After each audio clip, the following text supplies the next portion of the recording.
Ladies and gentlemen, it's time for another episode of Mind Your Puckin' Business with your host, Jeffrey Krentzman.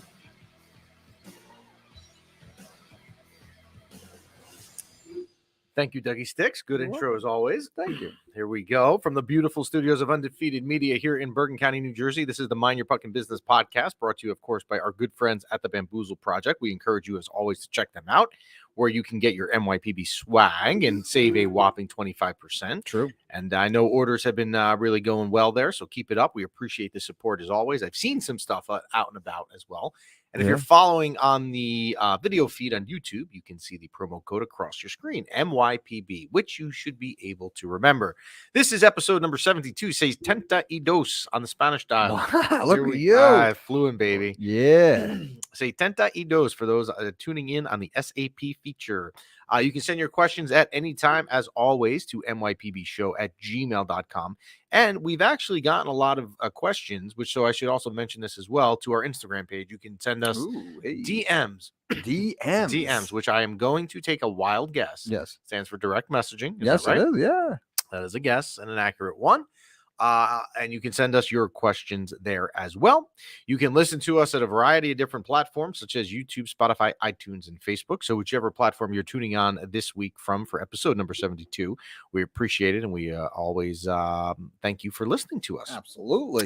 We're ready to go? I'm ready. We're ready to go. All right. So We before got some good topics today. we have some good news, but we're going to start with some bad news because we got to mention it. And that is the passing over the weekend of Dwayne Haskins, who most recently was a quarterback for the Pittsburgh Steelers. You may know the name. He had a really good college career, actually, as the Ohio State football quarterback.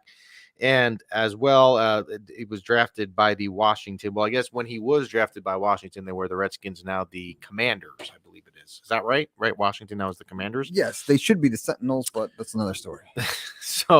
So just a horrible story, I guess, over the weekend in Fort Lauderdale. If you've ever been to South Florida, and I know you were there recently for your honeymoon, 595 is a road right around the Fort Lauderdale airport, if you've ever traveled down there. And if I'm not mistaken, when you are going to the actual airport itself, you get on 595 because it kind of runs, I want to say, perpendicular to 95 there. And Dwayne Haskins, for whatever reason, I don't know if they ever figured out what it was out and about on the road and tried to cross the 595. I guess it was early Saturday morning, and was hit, if I'm not mistaken, by a dump truck. Just an absolute horrible story.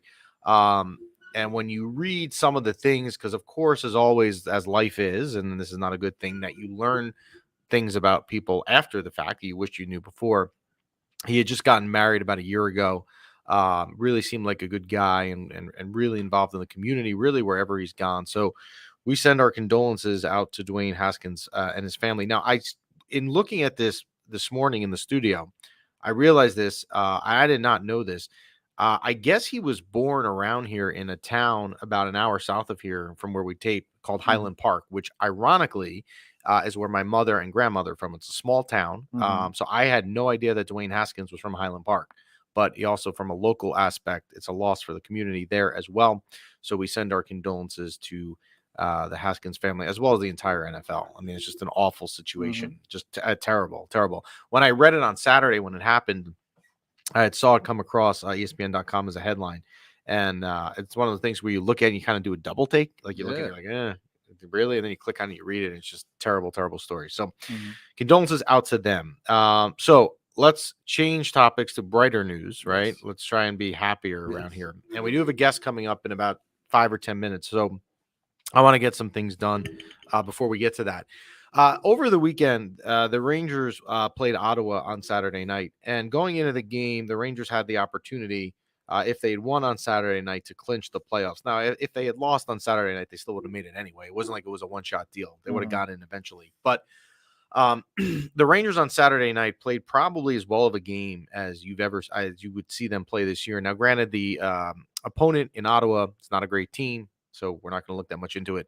But it was really a fitting way for them to make the playoffs and clinch the playoffs. Now, and I want to go back here for those of you who listen to us often, and we appreciate, as I always say, you doing that.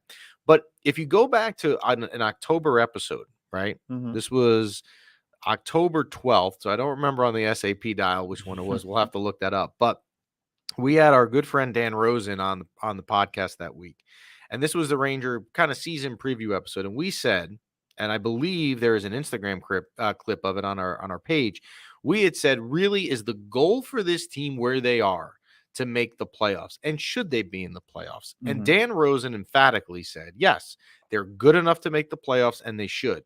I set the barometer myself because I had said this for a bunch of episodes.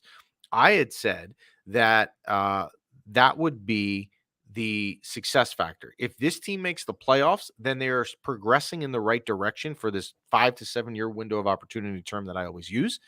And if they didn't make the playoffs this year, then it would be a step back, right? For them to clinch it on April 9th and do it in the way after the regular season they've had. The regular season, and look, playoffs are coming in 3 weeks. I get it. We're going to get there. We have plenty to talk about when we get there. But for what we have seen and the things that we said going into the season, if this was going to be what we gauge as the season on, they have really had a successful season. Yeah, 100%. I agree. And I can't wait to pull out the clip of the clip of the clip and make a mega clip out of everything you said. Of everything I said, yes, because you're gonna go back to Dan Rosen. We'll pull that out. We should do that. Put it in black and white. There you go. So you got to give the Rangers a credit. I mean, I'm the first, and my family knows this, who watch Ranger games with me at home and have to sit through the suffering of me screaming at the TV 3 nights a week. But for someone who gets on them all the time, and I'm the first to get on them, and we try on this show, and I've said this since day one, it's kind of been one of our core values here, is that we're going to not be biased. If the things are good with the Rangers, like today, we're going to call it out. But there's been plenty of times, as you know, where I've been critical of them. I'm not a homer here. I'm going to tell you like it is. That's why you listen. You don't want to listen for a biased view. That doesn't happen here. So you really have to give them an enormous amount of credit for the year that they've had. They've gotten to the playoffs. This was kind of the barometer, if you will, of where we needed them to get to progress. And now, you know what? It's going to be very interesting. You have 2 weeks left in the regular season. They actually play the Carolina Hurricanes at home tonight, who they're right behind for the number 1 spot in the Metropolitan Division, which if you said to me back in October that on April 12th, they're going to play the Carolina Hurricanes really for a chance to take over the Metropolitan Division with 2.5 weeks left in the season, I would have said, you're nuts. There's no way. But here they are. And, the playoffs in a couple weeks, we look at matchups and whatnot. Yes, it still looks like it's probably going to be Pittsburgh, but it's definitely not a guarantee because the Rangers can get in that 1 seed, at which point they would then play Boston or Toronto or Boston or Tampa, most likely, which I don't think is the matchup they would want. But you could also have Washington catch Pittsburgh in the 3 seed, and the Rangers going to end up playing Washington. So it's really anyone's guess, and it's not an answer definitively that we're going to know for at least 2 weeks. So the suspense builds. Yes, and we gotta be smart and knowledgeable and compassionate to the fact that you said it yourself. Dan Rosen said it at the beginning of the season. If we make the playoffs, great to win. Now let's take this and grow from it and not get too greedy. I feel like 2 episodes ago you had emails from people like being like, "What's wrong with this player? What's wrong with this player? Why the Rangers are falling apart?" Like, you guys should be happy. You shouldn't be angry. You bring up a good point. The first game of the year. So we had Dan Rosen on, right? The first game of the year, the Ranger season starts on a Wednesday night in Washington. Okay. Now it's game 1 of 82. But what happens in any sport when you have your first game? You same thing with fantasy football to an extent. Week 1, right? My team is the greatest team ever. My team stinks, right? It's 1 week. It's all you have to go on. And after that first game in Washington, where they lost that night, I believe it was 5-2, and the Rangers played bad. There's no doubt about it. Who hired Gerard Gallant? Why did they hire this coach? Igor Shesterkin isn't ready yet. Panarin this, Kreider that. And look at what happened. So you can't overreact, right? Seasons, it's a great reminder. Seasons are marathons, not sprints. Yes. So now that the good has happened, we've made the playoffs. Now we have to have good management and build upon it. Because like we were talking about like a week or 2 ago, we're like, when was a really good legendary player drafted or traded or came to the New York area? And we had a tough time. Coming up with that. We had a tough time a couple weeks ago doing that. In 3 sports. Not just 1 sport. We're talking about in New York area, football, basketball, and hockey. Has there been a legendary player? There hasn't. But if you're the Rangers now, and we're going to get to our guest in a couple minutes who, can certainly talk about this with us. But if you're the Rangers now, you're going to be in a position because odds are you're going to be the 1 or 2 in the Metro. Mm-hmm. And you've had a goalie who's had the year that he's had. You've had a left wing who's had the year that he's had, amongst other great players that you have right now. You know what? You're going to make a run. You got to hope they're going to make a run here, but it's going to be really, really interesting to see. But I wanted to highlight that because when Dan Rosen was here, and we talked about, that for this season, they have to make the playoffs, and we didn't know what they were, with a new coach and all that stuff. For them to have had the regular season that they have had, you got to give them credit. And you know what? We're the first here to give them credit, but we're also the first to get on them sometimes. So when credit is due, we're going to give them credit. So we're going to bring in a guest. He hasn't been on the show yet, but he's going to make his Mind Your Puckin' Business debut today. And that is Jonny Lazarus. And he runs a podcast, which we highly encourage you check out. It's called BleavinRangers. So we're going to put that up on the screen. And that is the hashtag for those following on the video feed. That is their Instagram page. And you can see certain clips of their show as well, which is really good as well.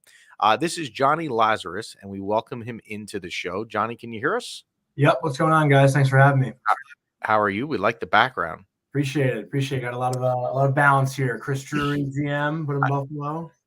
I like it. I have an 8-year-old son who's obsessed with the Rangers, and the background makes me think. Over the weekend, I have a picture in my basement of Messier, Richter, and Leach, and he was asking me about Brian Leach.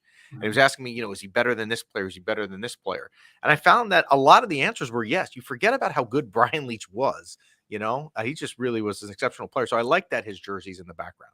Yeah, I didn't get to watch him too much growing up. I was born in '96, so I did catch the end of his career. But one of my vivid memories as a young Ranger fan was his return to the Garden when he was playing for the Boston Bruins for that one season. Yes, obviously he's a Ranger legend, and I've seen millions of highlights of his, and he obviously has that legendary goal in Game 7 in the Stanley Cup Final. So. Yes, and Brian Leach had the ability as a fan to carry the puck out of the defensive end. I can't tell you how many games I was out at the Garden in the 90s where that guy would take the puck behind our own net and he would single-handedly take it up himself to the offensive zone. It was incredible. Never seen a player like that. Totally different player than Adam Fox. Not to say that one is better than the other, but a different style defenseman as well. All right, so welcome to the show. Perfect week for you to be here with them making the playoffs. And I have some questions. We have some viewer questions, which I saved for you as well, because we always have viewers submit questions. So let's start here. Let's start with the regular season stuff, and then we'll go on to the playoffs in a minute. I was not a fan, and so far I am wrong on this. I was not a fan at all of the contract that the Rangers gave Chris Kreider. I just thought it was too long, too many years. However, if I look at the years, I'm going to eat some crow on that. So what do you think are the chances next year that he can continue this? I mean, I think the biggest thing this year has just been the success of the power play. I mean, I don't think much has changed in Kreider's game. I just think you look at that first unit. I mean, half of his goals, he has 49 goals in the year right now, and 25 of them are on the power play. The Rangers right now have been a top 5 power play in the league the entire season. I think they're number 2 or number 3, as we're talking. But, as far as his overall game has gone, I don't see many changes from this year, from the previous 2-3 years. I think the difference is just, Adam Fox stepping up on the blue line. Like, he's a power play quarterback, and he's had way more confidence this season than Artemi Panarin and Mika Zibanejad. You see Mika now in that one-time spot, but Mika's also found Kreider backdoor so many times this year. I mean, how many backdoor tip-ins has Kreider had? So I think it's sustainable as long as, this number 1 unit sticks together. I know Ryan Strome, there's a lot of questions going into the offseason if he's going to stay or not. But, that's a spot that can be filled also. We saw Andrew Kopp slip in a little bit, in Ryan Strome's absence. So I think as long as that core sticks together for that number 1 power play unit, Kreider can, sustain this for many years. Yeah, you bring up a good point. Just on the side for people that listen to us, if you're a youth hockey player, they teach you as a kid to go to the net, right? It's where good things happen. I mean, Chris Kreider is the epitome of that this year. I mean, how many goals has he had? You're right. Redeflecting into tipping in, just going to the net and all that stuff.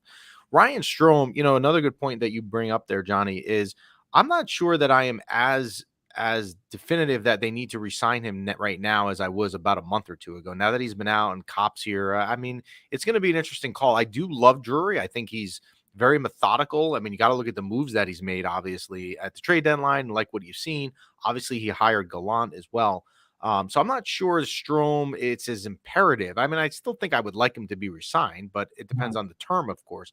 But I think they can survive without Strome if he doesn't resign. What do you think? It's funny you say that because I feel like so many Ranger fans, I mean, pretty much 95% of Ranger fans have a love-hate relationship with Ryan Strome. But I think it was like very noticeable in the games that he was out. I think he missed like 2 or 3 games, but they were shut out against the Islanders. They lose to the Devils, and then Ryan Strome gets slotted back in, and I think he had like 2 power play goals in his first 3 games back. He's a really important guy to this lineup, and I think it kind of shows when he's not in it. And we haven't really seen much of a playoff sample size from him yet. All we saw was those 3 games in the bubble. And what did Ryan Strome do in his first shift in that playoff series? He got into a fight with Justin Williams. So, I think Ryan Strome is going to surprise a lot of Ranger fans on this playoff run, however long it might be. And, I really think the playoffs now will change the minds of Ranger fans because we haven't seen a real playoff series with, pretty much this entire team. So, Ryan Strome, I guarantee after the first round, Ranger fans are going to be raving about Ryan Strome and how important he is. Well, then hopefully Chris Drury will notice it if that's the case. So we had a question last week, and I don't get annoyed by, and we encourage people to send in questions all the time. But I had a question that really annoyed me, and I think there was an Instagram clip made of it, actually, if I'm not mistaken, in the last week. And that was someone saying, "What is wrong with Igor Shesterkin?" Because obviously the last month he has not been, the Igor Shesterkin he was in the past 5 months. So my conclusion was this: one, he's never played an 82-game season, right? Came in January 12th, I believe, in 2020 was his debut against Colorado, if I remember the date right, somewhere around there in January. So he had a 2-month season before the world shut down. Last year, he had the 56-game modified coronavirus season. So that was part one, that he hasn't had the amount of workload he has. But the other thing was, you can't play at that pace for the entire season. It's just not feasible. Mm-hmm. Do you echo the same sentiment as me that you're not concerned about Igor Shesterkin? Not at all. I mean, like my co-host on the show, Cody Franco, had the same exact take. He was texting me like, dude, Igor is broken. Like, what's going on? Because Matt Martin scored a wide open goal in the slot against the Rangers, like which probably, 99% of goalies wouldn't save. But you know what's wrong with Igor Shesterkin? I don't know, because he has a .935 save percentage right now, and he's got the best goals against average in the league at 2.07. So, I wouldn't say there's much wrong with him. If anything, I actually made this comparison on our show. I don't know if you guys are big movie guys, but I said the way Igor has been playing this year is like when Henry Rowengartner broke his arm and pitched for the Cubs. Like, he was just not human. And then now we're, for a couple of games, we saw the Shesterkin where Henry Rowengartner unbreaks his arm and he becomes human, but still figures it out. So I think, even when Igor is not playing at his best, he's still able to figure it out and find a way to win for this team. So I don't think anything's wrong. I don't, have any concerns. I just think this team is going to have to, figure it out defensively, because not that they haven't, they've been like a top 5 defensive team pretty much all year because of Shesterkin, obviously. But, it's going to be interesting to see like Ryan Lindgren, Adam Fox, Braden Schneider, all these guys Keandre Miller in their first ever playoff series. Yeah, and I do think Justin Braun's value will be important in the playoffs as well, probably a little bit more in the regular season because of the type of player he has. And I do like the Rookie of the Year reference over there. I remember when Henry Rowengartner struck him out with a lob pitch. I think he was on the Mets, right? The guy that he struck out, if I'm not mistaken, at the end of the movie. Okay. So in the beginning of the year, well, actually, let me go back. Let's go back a year ago. The Rangers, about this time in April, struggling under David Quinn. David Quinn gets COVID for 2 weeks, if you remember. He's out. Knobloch, the assistant coach, takes over for 2 weeks. And at that point, I had said, look, if I'm the Rangers, we got to move on from this guy, and you got to call Gerard Gallant, who for some reason hasn't gotten a job yet. I was all about Gerard Gallant because of the job he did in Vegas. Chris Drury agreed and makes the move and gets Gerard Gallant. I had said in the beginning of the season when we did our season preview show with Dan Rosen from the NHL.com that there had been a trend with Gerard Gallant wherever he went, that his first season, there's kind of been a bump. My co-host over here used to call it the Gerard bump, pretending he was pregnant, although he's really not. So he's not really pregnant. What is it? And Dan Rosen was with us a couple weeks ago again, and we were trying to figure this out. If there's one thing that Gerard Gallant has done that has made this season so successful, what is it? I can't pinpoint one thing. What I would say is just an overall culture shift. You can kind of just sense from the beginning of this year that the Rangers, can I curse on here? You can, yes. I just said the Rangers they just simply weren't going to take any shit.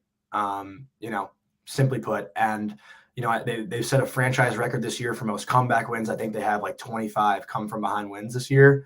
So we've seen a ton of resilience.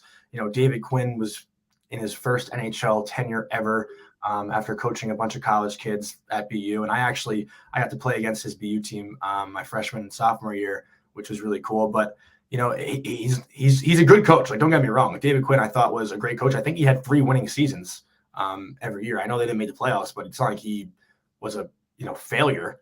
But as far as Gerard Gallant goes, like, I think it's just sometimes you need a new voice. I mean, look at what we saw this year in Vancouver. Like, Vancouver was struggling. I think they lost 9 games in a row or 10 games in a row, and then they bring in Bruce Boudreau, and they've turned it around, and they can even make the playoffs right now. I think sometimes you just after 3 years of hearing the same voice and not making the playoffs, sometimes you just need to flip a switch.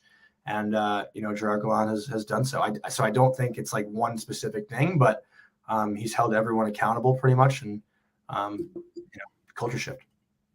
I would love to see a Hard Knocks of the Rangers with Gerard Gallant. I think that'd be great. Cause like, he was the Vegas Knights, right? Took them to the Stanley Cup, right? And then comes to the Rangers, and they have a kind of a turnaround season. It'd be great to see that, like, behind the scenes Hard Knocks kind of. Yeah, I didn't. So where did you play hockey? I didn't know you played in college. Yeah, I played 2 years at UMass Amherst and 2 years at Mercyhurst University. Okay, so I went to BU. I didn't play hockey. I mean, I played broomball in the intramural factor. We used to play on Walter Brown Arena, which is obviously not they're in Aganis now. Mhm. But David Quinn, there were some rumors going around that BU got rid of Albie O'Connell, who they had replace Quinn, that he might be one of the names circulating to go back there, which would make sense. I mean, David Quinn, I think, is a good coach. I mean, he should get another job somewhere. I mean, I don't think his Ranger experience should preclude him from not getting another job. But I did not know that about you. That's really cool. So you played at Aganis Arena then many times, I'm assuming. I was -2, I think, in the first 5 minutes of the game. Clayton Keller had 2 goals. There you go. I know the name well. All right. So moving on to Rangerland, or going back to Rangerland, if you will, the deadline moves. I don't want to judge deadline moves in 3 weeks. I don't think that's fair, because I think at the end of the day, we're all going to judge them by how they played out in the playoffs. But what we know so far, I think you have to be pretty happy with what Drury did with Vetrano, with Andrew Kopp, even Mod, even though he got injured the other day. And not even bringing these guys in, but I think it's mostly amazing the stuff that he barely had to give anything up. Nothing. To get it. Nothing. Right? Mm-hmm. I mean, it's like you think about it and you think, okay, well, I'm missing something. Maybe I didn't know part of one of the deals here. But they give up a fourth rounder and a conditional pick, I think? I think a couple seconds for Kopp. I think there was a couple second rounders. There's seconds in there for Kopp. Yeah. And he has term, right? He's not a free agent, if I'm not mistaken. Vetrano is, I think, right? Vetrano is, Strome is, Kopp, I'm unsure. My co-host does all of the contract stuff. I'm not a contract guy. Yeah, I'm pretty sure Kopp has term still here. So he's been a great fit. You got even the goal he scored the other night in the Ottawa game when it was 1-1. Mm-hmm. So, all right, let's talk about some things maybe not as positive in the Ranger season. Where are you right now with Capo Caco? Long term. This is tough. I mean, listen, I'm not one to give up on young players. I'm not going to give up on the kid. He's 21 years old, maybe 22. I'm not exactly sure of his age. But right now, I was actually talking about it yesterday. This Brennan Othman kid in the OHL is lighting it up for the Flint Firebirds. I don't know if you guys have seen him, but he's a kid who can come in and he's a goal scorer. And if he performs right away, I might not see a need for Caco. I mean, listen, he's a good player. Has he truly made an incredible impact yet? No. But is there time to figure it out still? Yes. He's obviously been hurt this year. He struggled out of the gate, but then he started to get hot a little bit when he was playing with Panarin and Strome. And, sometimes things take time. Maybe the offseason could be good for him. But, right now, I don't think he's like an every night must need in the lineup kind of guy. But then again, I'm not like, get rid of him. It's kind of like right. It's strange with him because I'm sure you remember the 2019 draft lotto that night when they're pulling out the numbers and they cut to commercial and you know that it's the Rangers, the Devils, or the Blackhawks that have 1, 2, or 3. And at the time, you really wanted to be 1 or 2 because you wanted Hughes or Kakko, right? There were the Hughes fans, there were the Kakko fans. And you kind of had a feeling the Devils would take Hughes because you got to take the center, right? I mean, but Rangers fans were thrilled with the consolation prize in Kakko. There was a video on Instagram circulating that following week that Kakko landed in Newark Airport, and there were all these Ranger fans at baggage claim. I don't know if you ever saw it. It's a really funny video. I mean, the guy was coming, the Pope, all that stuff. And I mean, look, again, I don't want to give up on the guy either, but I am going to say this, that the 3 years we've had to judge him, I'm not sure that it's been the Pope-like stuff that we thought we were going to get. Filipino, another guy. We get a lot of hate about him here. I'm not look, first round draft pick center. You'd like to see more. There's no doubt about it. I guess maybe that's not his game. Is Filipino to you untouchable? No, of course not. Okay. Definitely not. Right. Where do you think long-term Filipino stands on this team? Third line guy? I don't see him ever cracking the top 6. You know, he's a good skater. Don't get me wrong. I just don't think he has the strength or shot to really be a top 6 forward. And listen, I'm not one to usually, you know, my co-host Cody, like I've mentioned a couple of times, always rips on me because I don't usually rip on the players. Because I just like, you know, I know how hard it is. So like it's hard for me to like say like these guys suck because I've, you know, played with and against a lot of them. So like Filipino is an amazing player. Don't get me wrong. But as far as an NHL lineup goes, he's not a top 6 player. And I think everyone kind of has to like find their role. You know, like on most good teams, Ryan Strome probably might not even be a second line center, like on the Penguins or, you know, Tampa or other teams like that. So it really is all just about opportunity. And right now where he stands with the centers that we have, I don't think that opportunity is going to happen unless someone gets injured or something crazy happens. Because Mika, Strome, even Kopp, you know, Kopp can play center. Even Mott, I think Mott has some offensive upside to him also. I don't know if you guys have seen that out of him yet, but if you remember the bubble, I think Mott had like 6 or 7 goals in those initial, you know, couple games. Like he can score. First game, he did. Yep, he definitely did. So yesterday, news came out, or at least I saw it yesterday, may have been the day before, that Kravtsov playing in the KHL season is over. Mm-hmm. So he's eligible, and I'll put that in quotes, eligible, to come back here at any time. Is there any chance in your mind that we will see Kravtsov at any point, either the remainder of the regular season or in the playoff run? Nope, definitely not. I'm you know, don't fix what's not broken guy. Look how good this team's been. We don't need him. I would agree. Do you think if you are Chris Drury in the offseason, you've got to make a decision, right? Because if he's not going to be part of your long-term future, his value is only going to go down the longer you have him, right? The sooner you get rid of him, the more you're going to get back. So are you going to make the decision that he's part of this long-term future here, or are we done in the whole incident that happened back in the fall? It's ruined it, and he's gone. What do you think is going to happen with Vitaly Kravtsov? I think he kind of screwed himself. You know, like I don't understand like why an organization would want a player that, you know, won't kind of sacrifice to play in the AHL. You know, I think it was kind of clear that he just like didn't want to be here after he didn't get his way. And, you know, I not that it was like a super immature move. Obviously, he's a Russian kid. Like, who wouldn't want to play in the KHL if you're from Russia? I understand. You know, a lot of guys go home to play home.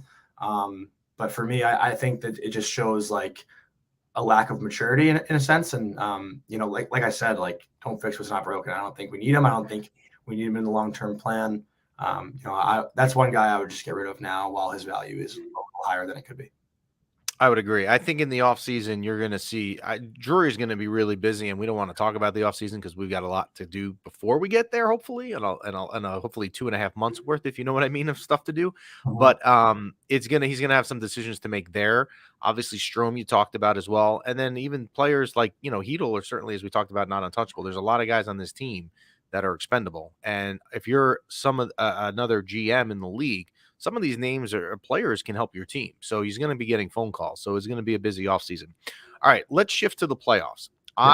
Last week we put up a poll, and it said, look, if you could finish second in the Metro and play Pittsburgh, which now may actually be Washington because Washington's been coming on. But as of the moment, it's still Pittsburgh. If you could play Pittsburgh in round 1, or you could win the Metro and you're going to get the wild card, which would be either Tampa or Toronto. Not to say that either matchup is a guaranteed win. Yeah, Boston. 85%. Yeah, it could be Boston too.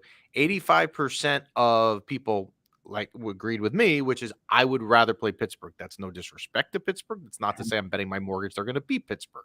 What do you think is the best matchup for them in the first round?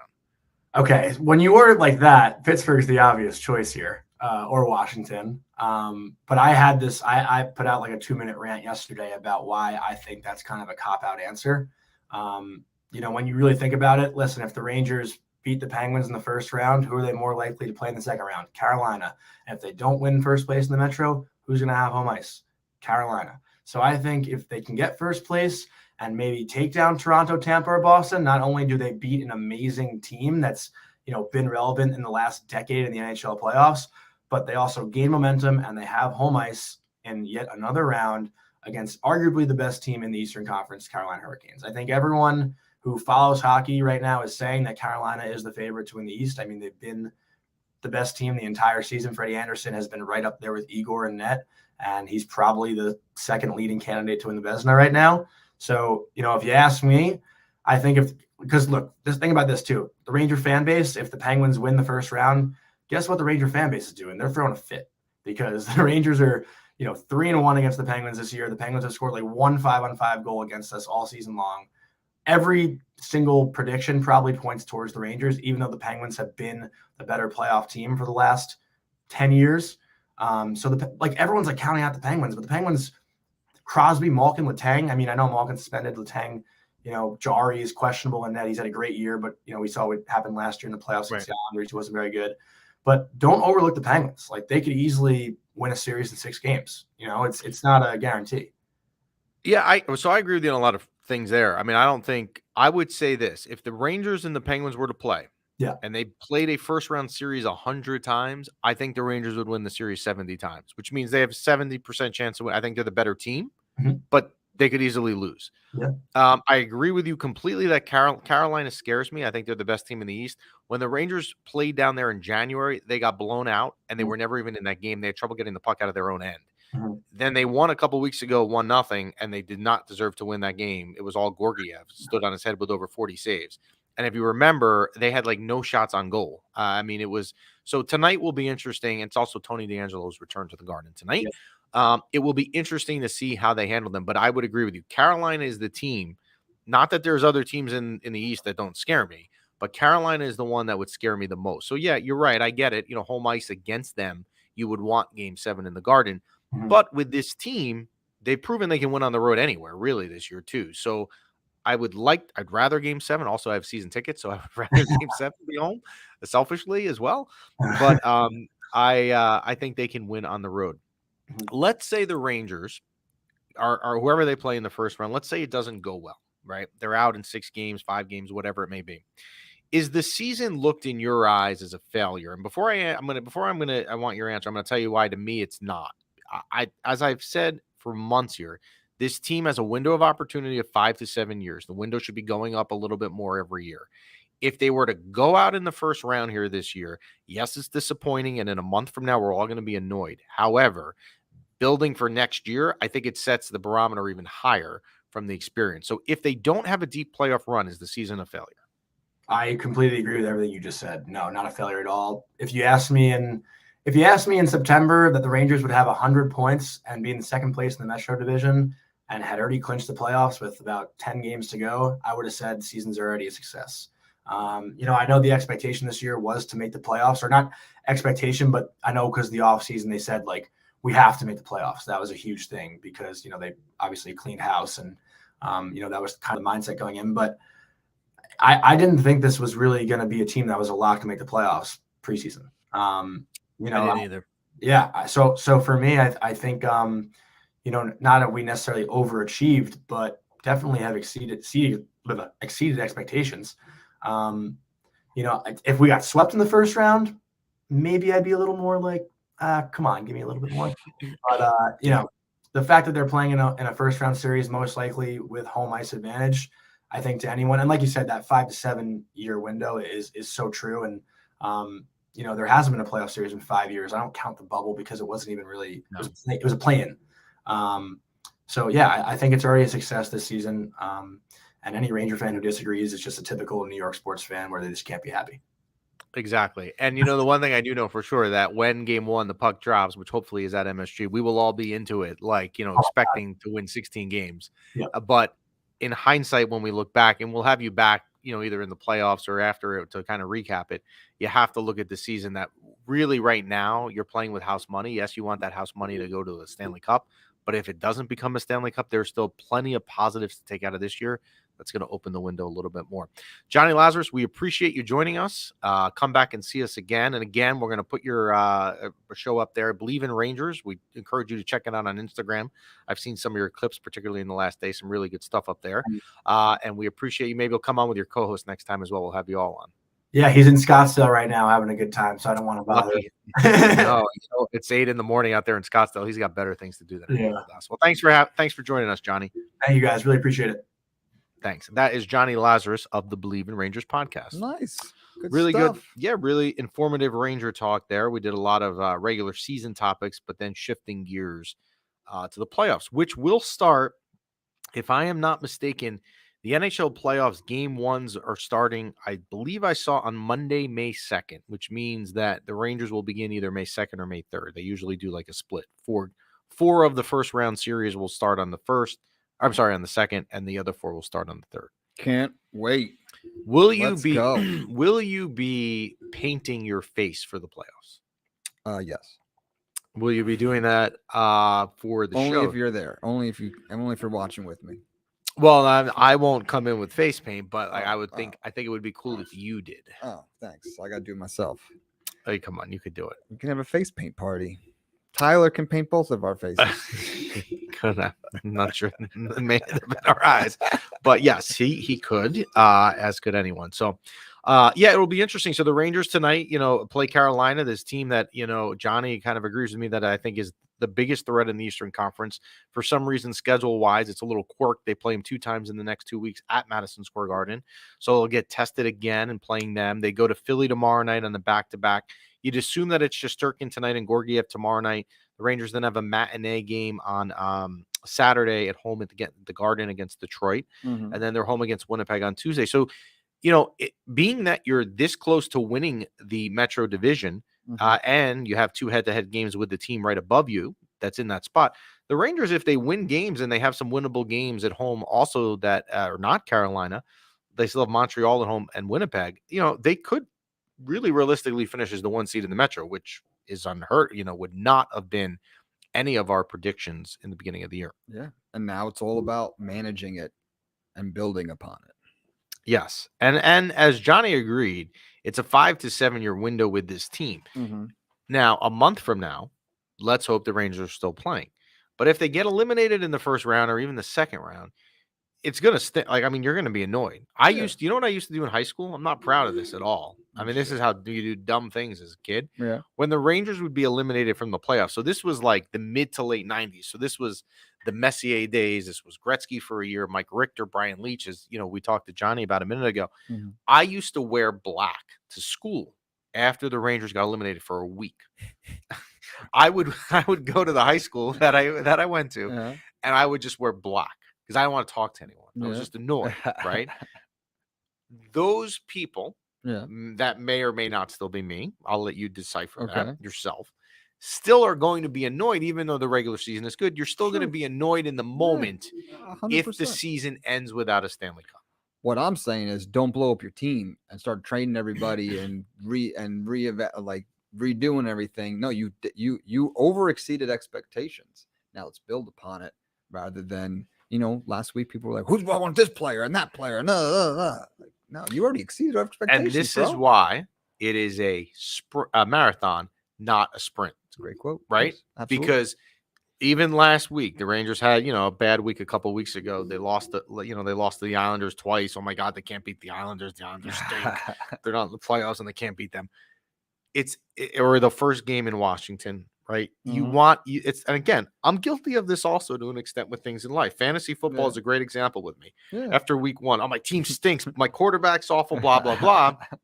And then it becomes the squad that ends up winning the Super Bowl that I couldn't win for 20 years, right? You can't put too much stock in week 1 or the first game of a Yeah. season.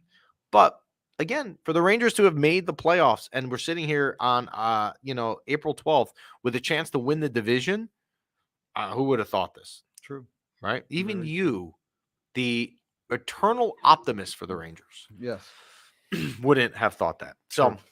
we appreciate you listening, as always, to us on the Mind Your Puck and Business podcast. We again encourage you to check out the Bamboozle Project, where you can go on their site, order your MYPB swag, and there is some new swag coming soon. You can go and use promo code MYPB, save yourself a whopping 25%, which Yes. someone correctly said, you know what, if I apply it, it's basically like free shipping.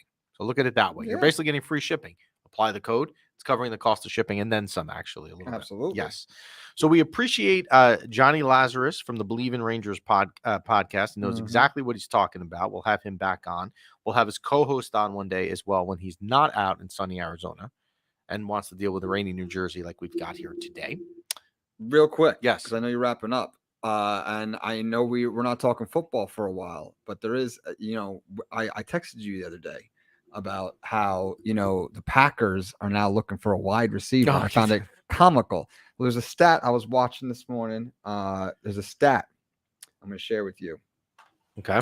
And the stat is the longest active droughts for wide receivers drafted in the first round. The Jets with Santana Moss in 2001. The Seahawks in 2001 with Corn Robinson. And in 2002, Javon Walker from the Packers. Those are the 3 longest droughts wide receivers. for wide Do you in know the first round? I had Santana Moss is one of the only 2 Jet jerseys I ever had. He went to University of Miami. And then if I'm not mistaken, he went to the Redskins, and then I think he came back and finished his career with the Jets. He was awesome. You remember him, number 83? Yeah, absolutely. So, you love, and I like this about you because I have no problem jumping on with you, but you love to like nudge the Packers.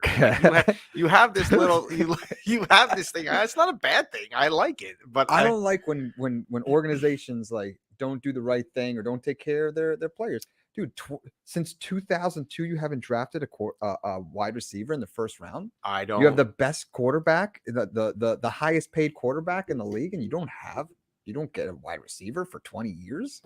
To your point, I mean, it works. There you go. Well, we'll see. And the NFL draft actually is coming up in 2 weeks, so we have that. So we'll have the regular season for the NHL ending, playoff matchups getting set. We'll have the NFL draft, then we have the playoffs. So we'll have a busy couple of weeks here at Undefeated Media. And what's comical is that last year he just asked for a wide receiver. They couldn't do it. That's what started this whole thing. And now all of a sudden we're like, well, and now Devontae Adams is rolling dice at Bellagio. There you go. Well, thank you for tuning in as always. We appreciate the listenership. Let's go Rangers, and we will talk to you next week.